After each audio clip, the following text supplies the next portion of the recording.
জন্মালে মরিতে হবে এই কথাটি সত্য, তবে ছোট বোন আসিয়ার মৃত্যু যেন মেনে নেওয়া যাচ্ছে না। বুকের ভিতর অসম্ভব এক কষ্টের অনুভব হচ্ছে, যেটা আসলে ভাষায় প্রকাশ করার মতো না। চাকরির সুবাদে পাবলিক যানবাহনগুলোতে যাতায়াত করতে হয়। বরাবরের মতো আজকেও বাসে উঠি, পাশে একটি ভাইয়া বসা ছিল, তার পাশে আমি বসি। লোকাল বাস যেহেতু যখন তখন যাত্রী ওঠাবে নামাবে, এটাই স্বাভাবিক। একটা ভাইয়া এসে পাশে দাঁড়ালেন। কিছুক্ষণ পর পর গায়ে ঢলে পড়ছিলেন।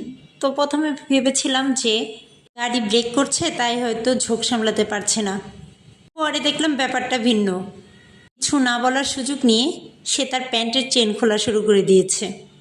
রোজার মাস, তাই বেশি একটা ঝামেলা না পাকিয়ে পাশে থাকা ভাইয়াটাকে বললাম যে আপনি একটু এ পাশে এসে বসেন, আমি একটু জানালার পাশে বসি। ভাইয়াটা অনেক ভালো ছিল। ভাইয়াটা আমার সমস্যা বুঝতে পেরে সে এই পাশে এসে বসলো। আমার প্রশ্ন, নেই পুরুষ মানুষ, দুজনেরই পুরুষত্ব আছে। আমার পাশে থাকা ভাইয়াটা বা কেমন, আর দাঁড়িয়ে থাকা ভাইয়াটা বা কেমন? এমন কেন ভাই? এরা কবে বদলাবে? এদের নেচারটা এত খারাপ কেন?